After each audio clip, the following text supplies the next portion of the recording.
لاکھوں سلام اس آقا پر بت لاکھوں جس نے توڑ دیے، دنیا کو دیا پیغام سکون طوفانوں کے رخ موڑ دیے۔ اس محسن اعظم نے کیا کیا نہ دیا انسانوں کو، اس محسن اعظم نے کیا کیا نہ دیا انسانوں کو، دستور دیا منشور دیا کئی راہیں دی کئی موڑ دیے۔ انتہائی واجب الاحترام قابل شد تکریم و تعظیم سامعین گرامی قدر، ماہ ربیع الاول کو نبی مکرم صلی اللہ علیہ وسلم سے بڑی گہری مناسبت ہے کہ حضور نبی مکرم صلی اللہ علیہ وسلم کی ولادت، آپ علیہ الصلوۃ والسلام کی بعثت، ہجرت اور رحلت اسی مہینے میں ہوئی۔ حضور خاتم المرسلین صلی اللہ علیہ وسلم کی ولادت اور بعثت یہ کوئی حادثاتی واقعہ نہیں ہے، بلکہ حضور نبی مکرم صلی اللہ علیہ وسلم کی ولادت و بعثت کا تذکرہ ابتدائے انسانیت سے چلا آ رہا ہے۔ حضور خاتم المرسلین صلی اللہ علیہ وسلم کے فرامین، قرآن مقدس کی آیات، کتب سماویہ کے دلائل اور تاریخی روایات اس بات پر دلیل ہیں، شاہد ہیں۔ نبی مکرم صلی اللہ علیہ وسلم نے فرمایا، انا خاتم النبیین وان آدم لمنجدل فی طینۃ، کہ رب کائنات نے مجھے اس وقت ختم نبوت کا تاج عطا کیا جب آدم پانی اور مٹی کے خمیر میں تھے۔ اور ایک روایت میں ہے نبی مکرم صلی اللہ علیہ وسلم نے فرمایا، اس کائنات کی تخلیق سے قبل میرا نور تخلیق کیا گیا۔ حضرت آدم علیہ الصلوات والتسلیمات کو جب اللہ تعالیٰ نے تخلیق کیا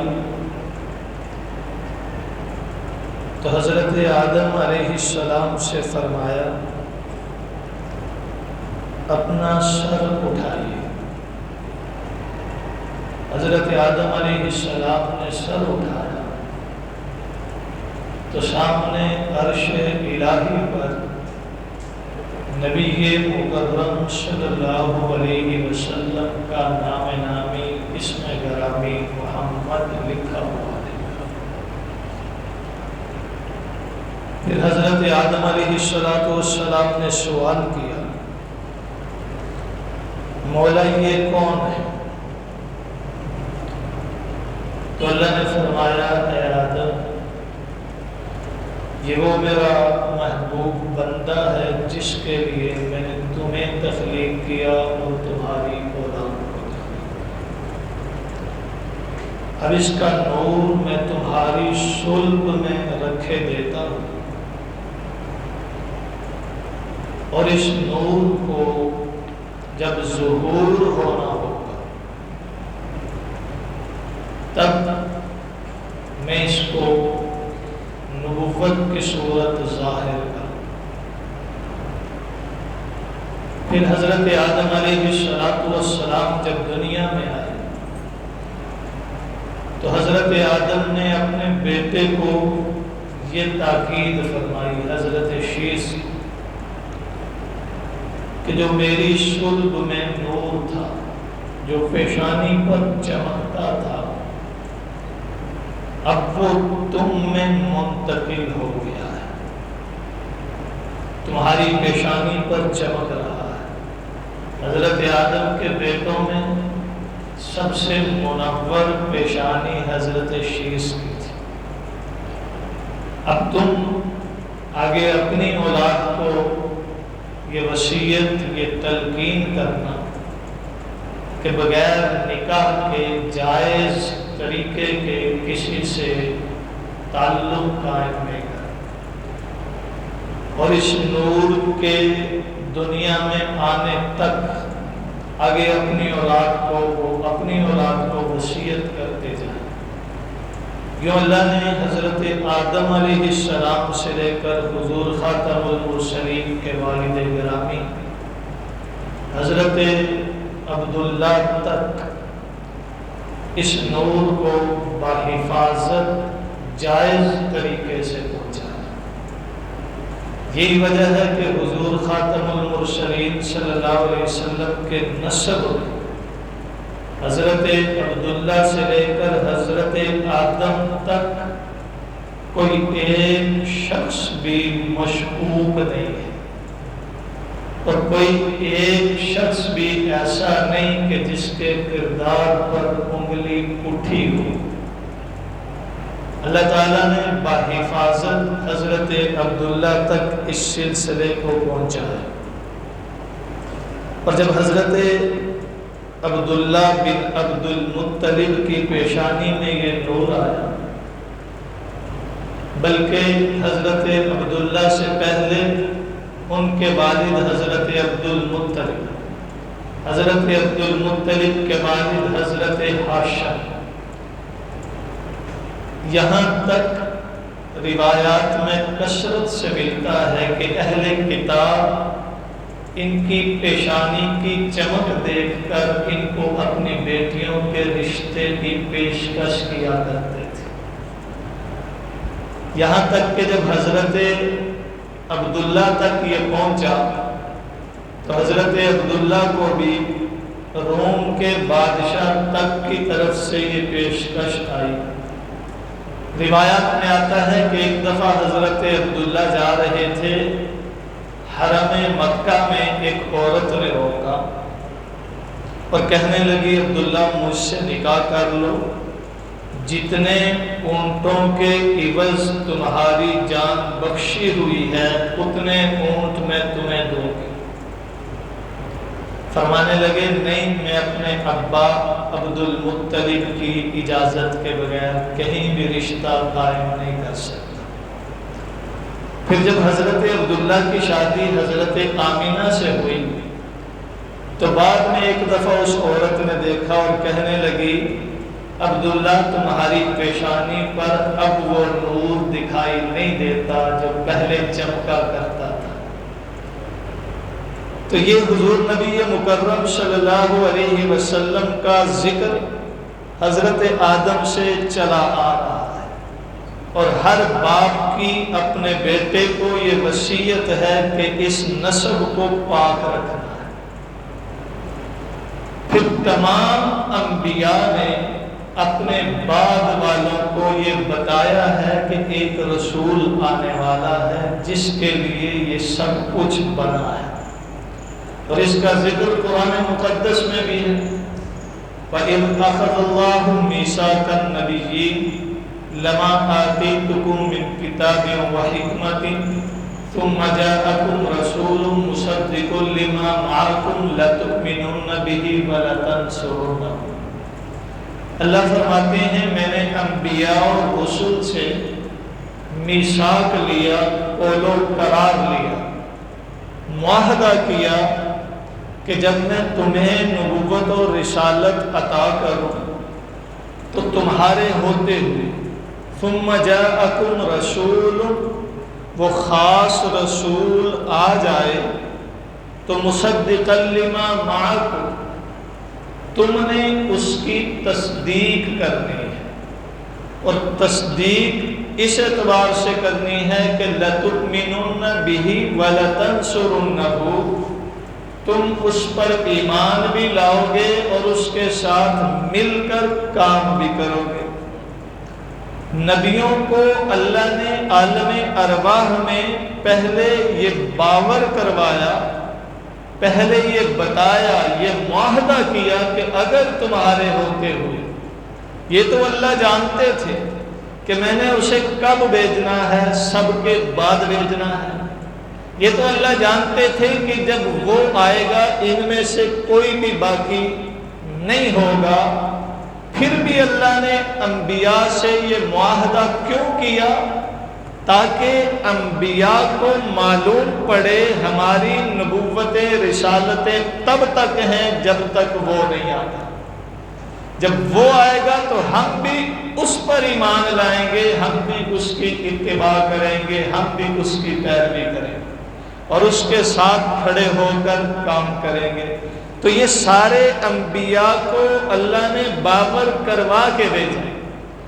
یہی وجہ ہے کہ انبیاء کے صحائف میں، کتابوں میں، ان کی شریعتوں میں حضور کا ذکر بڑا واضح طور پر موجود ہے۔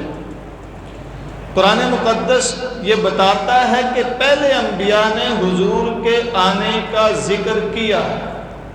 حضرت عیسیٰ علیہ السلام آئے تو فرمانے لگے میں اللہ کا رسول ہوں اور میرے بعد ایک نبی آئے گا، من بعدہ اسمہ احمد، اس کا نام احمد ہوگا۔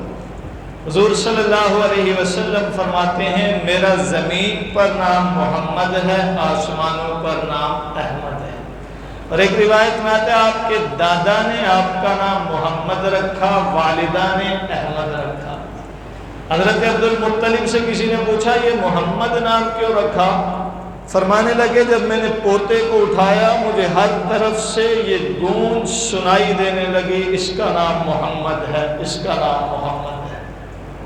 تو میں نے اسی وقت تہیہ کیا کہ میرا بیٹا محمد ہی ہوگا، اس کا نام محمد رکھو۔ تو نبی مکرم صلی اللہ علیہ وسلم کا ذکر پہلی کتابوں میں موجود ہے، تورات میں موجود ہے، انجیل میں موجود ہے، زبور میں موجود ہے، صحائف میں موجود ہے۔ اب ذرا دیکھیں نا، حضرت ابراہیم اور حضرت اسماعیل علیہ السلام نے جب بیت اللہ کی تعمیر کی تو وہاں یہ دعا مانگی، ربنا وابعث فیہم رسولا، اے اللہ یہاں بھیج ایک خاص رسول۔ اللہ نے انبیاء سے معاہدے میں کیا فرمایا تھا؟ ایک رسول آئے گا جو خاص ہوگا، اسی خاص رسول کی دعا حضرت ابراہیم اور حضرت اسماعیل بھی کرتے ہیں۔ معلوم ہوا حضرت ابراہیم حضرت اسماعیل علیہ الصلوات والتسلیمات جانتے تھے وہ رسول آئے گا، ابھی آیا نہیں، آئے گا، اور اللہ سے دعا مانگی یا اللہ وہ خاص رسول یہاں بھیج، من انفسہم، انہی میں ہو، انہی میں سے ہو، دوسرے لفظوں میں میری اولاد میں سے ہو۔ اور اللہ نے حضرت ابراہیم کی دعا کو قبول بھی فرمایا۔ پھر حضرت ابراہیم علیہ السلام کے ساتھ دعا میں شامل کون تھے؟ حضرت اسماعیل۔ حضرت ابراہیم کے ایک اور بیٹے بھی ہیں نا، حضرت اسحاق، لیکن شامل دعا کون ہے؟ اسماعیل۔ تو اللہ نے ان کی دعا کو قبول کیا اور حضرت اسماعیل علیہ السلام کی اولاد میں سے حضور کو بھیجا۔ وگرنہ حضرت اسحاق کے بیٹے حضرت یعقوب جن کا لقب اسرائیل اور ان کی اولاد بنی اسرائیل ہے، بنی اسرائیل میں وہ آخری نبی، وہ خاص رسول نہیں آیا جس کا ذکر حضرت آدم سے چلا آ رہا تھا۔ اور پھر یہ تورات اور انجیل اس لیے خاص ذکر کرتے ہیں کہ حضور نبی مکرم صلی اللہ علیہ وسلم کی ولادت و بعثت کے وقت دو بڑے مذاہب سماویہ موجود تھے، ایک تورات کے ماننے والے، ایک انجیل کے ماننے والے، عیسائی اور یہودی۔ باقی اہل کتاب تقریباً ختم ہو چکے تھے۔ مشرکین مکہ اپنے آپ کو دین ابراہیمی کا پیروکار تو کہتے تھے، لیکن حضرت ابراہیم علیہ السلام کے دین کے آثار ان میں باقی نہیں تھے۔ اب دو ہی مذاہب سماویہ تھے اور ان کے ماننے والے عیسائی اور یہودی کہلاتے ہیں۔ عیسائیوں میں بھی حضور نبی مکرم صلی اللہ علیہ وسلم کی آمد کا تصور موجود تھا اور یہودیوں میں بھی موجود تھا۔ جب کبھی یہودیوں کی اور مشرکین کی لڑائی ہوتی، جنگ و جدل کی صورتحال پیدا ہوتی، کیونکہ یہودی عرب میں آباد تھے، عیسائی نہیں تھے۔ مدینہ منورہ میں یہودیوں کے بڑے بڑے قبائل آباد تھے، جبکہ عیسائیوں کا باقاعدہ ایسے کوئی علاقہ نہیں تھا یہاں قریب قریب۔ اس لیے یہودی جب بھی مشرکین سے لڑتے، وہ مشرکین مدینہ ہوں یا مکہ، تو وہ ایک جملہ کہا کرتے تھے کہ آخری نبی آنے والا ہے، اسے آنے دو، اس کے ساتھ مل کر ہم تمہارا قلع کما کریں گے، اس کے ساتھ مل کر ہم تمہیں مٹائیں گے، اور وہ آئے گا بھی عرب میں ہی۔ یہ بھی ان کا عقیدہ پختہ تھا، جانتے تھے۔ اور اس پر ایک اور دلیل ہے، حضور نبی مکرم صلی اللہ علیہ وسلم کے ایک صحابی ہیں حضرت سلمان فارسی رضی اللہ تعالیٰ عنہ، بڑی طویل عمر کا، یہ عیسائی مذہب کے ایک بڑے عالم راہب کے شاگرد تھے۔ جب اس کے انتقال کا وقت قریب آیا تو اس سے پوچھنے لگے، اب میں کس کے پاس جاؤں؟ آپ اگر دنیا سے چلے گئے تو آپ کے بعد میں کس کی پیروی کروں، کس کی شاگردی اختیار کروں؟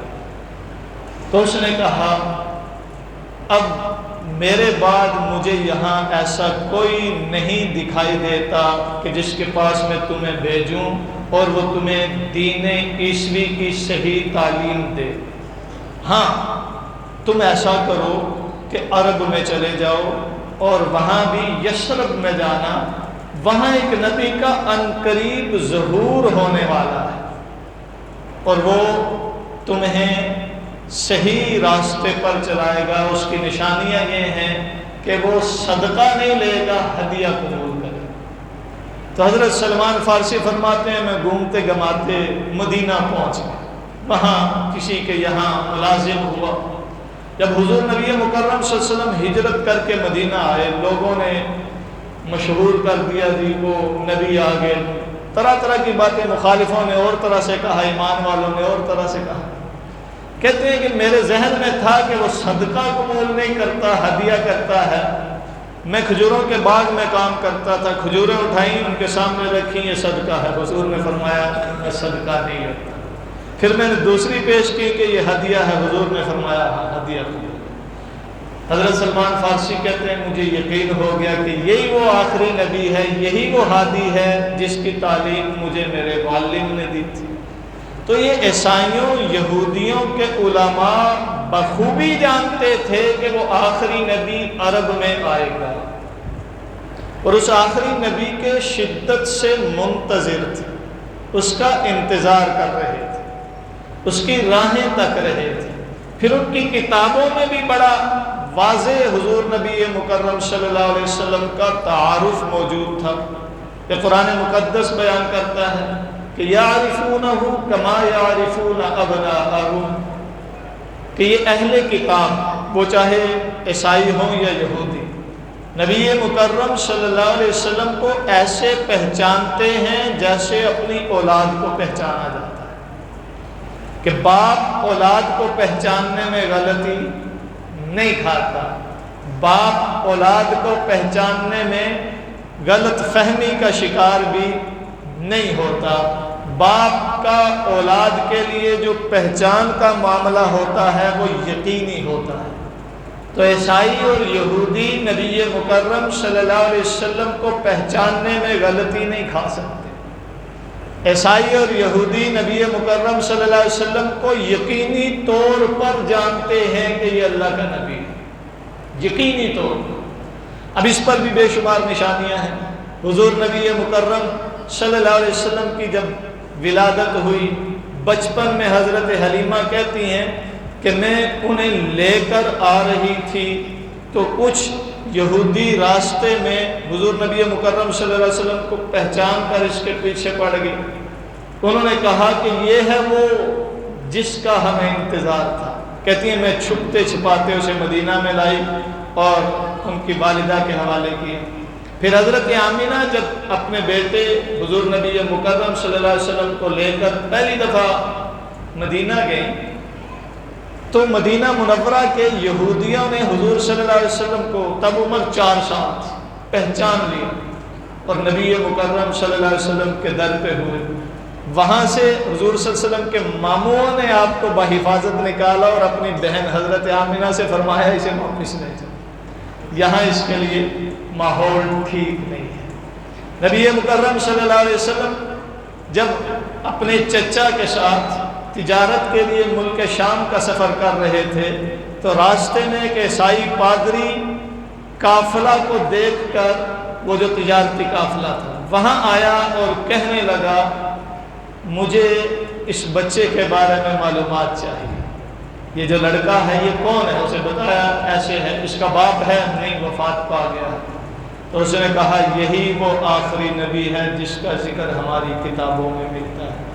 تو نبی مکرم صلی اللہ علیہ وسلم کی ولادت اور آپ کی بعثت کوئی حادثہ نہیں ہے، دنیا ساری منتظر تھی، اہل کتاب جانتے تھے، اور پھر وہ جو خاندان نبوت کے افراد تھے ان کے سامنے بھی حقائق روشن ہو رہے تھے۔ حضور نبی مکرم صلی اللہ علیہ وسلم کی جس رات ولادت ہوئی، اس رات مکہ کا ایک یہودی جو مکہ میں آیا ہوا تھا، اس نے سب سے پوچھا کہ آج مکہ میں کسی کے یہاں کوئی لڑکا پیدا ہوا ہے؟ اسے بتایا گیا کہ ہاں عبد المطلب کا بیٹا ہے، عبداللہ جو انتقال کر گیا ہے اس کے گھر ایک بیٹا ہوا ہے۔ کہنے لگا لے چلو مجھے دکھاؤ، لے چلو مجھے دکھاؤ۔ جب اسے حضور نبی مکرم صلی اللہ علیہ وسلم کے گھر لایا گیا، نبی مکرم صلی اللہ علیہ وسلم کو دیکھا، آپ کے کندھے کو دیکھا، بے ہوش ہو کر گر پڑا۔ اسے ہوش میں لایا، بھائی کیا ہوا؟ کہنے لگا آج بنی اسرائیل سے نبوت رخصت ہوگی۔ بنی اسرائیل سے نبوت، میں نے پہلے شروع میں بتایا حضرت ابراہیم کے 2 بیٹے تھے، اسماعیل اور اسحاق۔ اسحاق کے بیٹے یعقوب جن کا لقب اسرائیل ہے، ان کی اولاد بنی اسرائیل۔ حضرت ابراہیم کی اس اولاد میں سے آج نبوت ختم ہو گئی اور بنی اسماعیل میں منتقل ہو گئی۔ یہ حضور کی ولادت پر وہ یہودی حضور کو دیکھ کر اعلان کر رہا، اسے پوچھا تجھے کیسے پتہ چلا کہ آج رات ہی مکہ میں کوئی لڑکا پیدا ہوا ہے؟ یہ سوال تو نے کیوں کیا؟ کہنے لگا میں ماہر علوم نجوم ہوں، آسمان پر وہ جو ستارہ آخری نبی کی نشانی تھی، میرے علم کے مطابق وہ آج غروب ہو، جس سے مجھے معلوم پڑا کہ آج وہ نبی آ گیا ہے جس کے ہم منتظر تھے۔ تو نبی مکرم صلی اللہ علیہ وسلم کی آمد کا انتظار اہل کتاب کر رہے تھے، لیکن وہ جو اہل کتاب نہیں تھے، مشرکین تھے، وہ بھی جانتے تھے کہ آخری نبی ہوگا، ایک رہبر اور ہادی ہوگا۔ حضور نبی مکرم صلی اللہ علیہ وسلم کی ولادت سے چند ماہ قبل جب ابرہہ اپنا لشکر لے کر مکہ پر حملہ آور ہوا تھا تو مکہ میں یہ کوئی معمولی واقعہ نہیں تھا کہ ہاتھیوں کا لشکر آیا ہے، حالانکہ گناہ تو وہاں پہلے بھی ہو رہے تھے۔ وہاں لوگوں نے بت سجا رکھے تھے جو توحید کا مرکز تھا، اپنے اپنے بت ہیں، ہر قبیلے کا خود ساختہ معبود ہے، اور ان سارے بتوں کا جو بڑا سردار تھا نا ہبل، اسے بیت اللہ کی چھت پہ رکھا ہوا تھا۔ اب جو بتوں کے پجاری ہوں انہیں اللہ کو بچانے کی ضرورت تھی کیا؟ یہ حادثہ معمولی نہیں تھا کہ حاجیوں کا لشکر ہے، اس دور کا یوں سمجھ لیں سپر پاور لشکر ہے، لیکن مکہ میں داخل نہیں ہو سکا اور وہیں عبرت کا نشان بنا دیا گیا۔ اسے وہاں کے لوگوں نے نوٹ کیا کہ آج کا واقعہ معمولی واقعہ نہیں ہے، اور پھر حضور علیہ السلام کی نبوت کے بعد یہ بات سمجھ آئی کہ اس وقت اصل میں بیت اللہ کی حفاظت کے ساتھ نبی مکرم صلی اللہ علیہ وسلم کے مرکز کی حفاظت مقصود تھی، کہ جہاں وہ نبی آخر الزمان والا ہے۔ پھر عبد المطلب جنہوں نے زمزم کا کنواں کھودا، بات لمبی ہو جائے گی۔ یہاں مکہ مکرمہ میں جب حضرت اسماعیل اور آپ کی والدہ حضرت ہاجرہ کو حضرت ابراہیم چھوڑ کر گئے تو ایک قبیلہ آ کر آباد ہوا تھا، قبیلہ جرہم۔ قبیلہ جرہم کے لوگوں نے پانی دیکھا، وہیں پڑاؤ ڈالا، آہستہ آہستہ وہیں کے وہ مکین ہوئے اور وہاں قابض ہو۔ قبیلہ جرہم میں عیاشی اور نافرمانی جب انتہا کو پہنچ گئی تو ان کے سردار نے جتنی بھی نظر نیاز تھی نا بیت اللہ کی، کچھ سونے کے ہرن تھے، کچھ تلواریں تھی، دیگر، وہ سارا سامان اٹھایا، زمزم میں ڈالا، اس میں مٹی اور پتھر ڈال کے اسے برابر کر دیا۔ پھر بنو خزاعہ نے قبیلہ جرہم پر حملہ کیا اور انہیں مکہ سے نکالا، اور پھر یہ مکہ پر حاکم بنے۔ بنو خزاعہ بھی قریش، یہ قریش کا لفظ ہم بولتے ہیں، یہ خاندان رسول صلی اللہ علیہ وسلم، نبی علیہ السلام کا قبیلہ ہے۔ پھر قریش میں کئی آگے خاندان ہیں، کئی شاخیں ہیں، کئی برانچز ہیں۔ ان میں ایک بنو ہاشم ہے جو نبی علیہ السلام کا خاندان ہے۔ جس طرح بنو ہاشم ہے، بنو عدی ہے، بنو عمر ہے، بنو نعیم ہے، اور بھی بے شمار 15-20 خاندان ہیں جو سارے کے سارے قریشی ہیں، جو سارے کے سارے قریشی ہیں۔ تو بہرکیف قبیلہ جرہم نے جب حکومت سنبھالی تو زمزم پہلے ہی بند تھا، اور ویسے بھی اس میں جو نظر نیاز یا دیگر جو بیت اللہ کا سامان تھا وہ قبیلہ جرہم کے سردار نے ڈال کے اسے مزید ختم کر دیا، نام و نشان مٹ گیا۔ اب جب عبد المطلب مکہ کے سردار ہوئے تو ایک دن خواب میں دیکھتے ہیں، انہیں ایک آدمی آ کے کہتا ہے کہ زمزم کو کھودو۔ زمزم کا نام تو سارے جانتے تھے، اس کنویں سے واقف تھے کہ یہاں کنواں ہوا کرتا تھا، لیکن وقت کے ساتھ ساتھ اس کا نام و نشان ختم ہو گیا۔ کہتے ہیں ایک دن خواب آیا، انہوں نے جھٹک دیا، دوسرے دن پھر خواب آیا، تیسرے دن پھر یہی خواب آیا، زمزم کھودو فلاں جگہ پر جا۔ عبد المطلب نے سارے قریشیوں کو جمع کیا اور یہ بتایا کہ مجھے اتنے دن سے یہ خواب آ رہا ہے اور میں چاہتا ہوں زمزم کھودو۔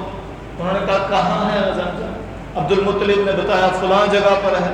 وہ کہنے لگے وہاں تو ہمارے معبود ہیں، بت رکھے ہوئے تھے زمزم والی جگہ پر، ہم تو اس جگہ کو نہیں کھودنے دیں گے، نہیں تو ہمارے معبود ہمیں خاک ستر کر دیں۔ عبد المطلب کو اس وقت ایک بیٹا تھا جس کا نام تھا حارث، پہلے بیٹے۔ خیر انہوں نے جب دیکھا کہ قوم کے افراد نہیں مانتے تو اکیلے ہی بیٹے کو لیا اور کھدائی شروع کر دی۔ تھوڑا سا کھودا تو وہ تلواریں اور سامان نکلنے لگا۔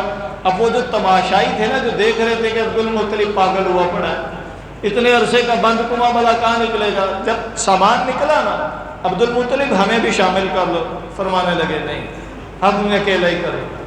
سارا کنواں کھودا، اس میں سے جو کچھ نکلا وہ بیت اللہ میں رکھا اور پانی نکلا۔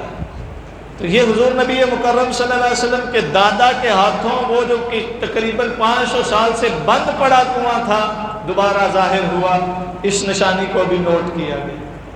پھر عبد المطلب نے اللہ کے یہاں نظر مانی بیت اللہ میں، ایک دن جا کے یا اللہ میرے اگر 10 بچے ہوئے نا تو میں ایک بیٹا تیرے راہ میں قربان کروں گا۔ انہیں احساس ہوا کہ میں اور اکیلا حارث تھا اور یہاں کعبہ کی متولی اور حاجیوں کی خدمت کے لیے میں اکیلا پورا نہیں پڑتا، کمزوری کا احساس ہوا۔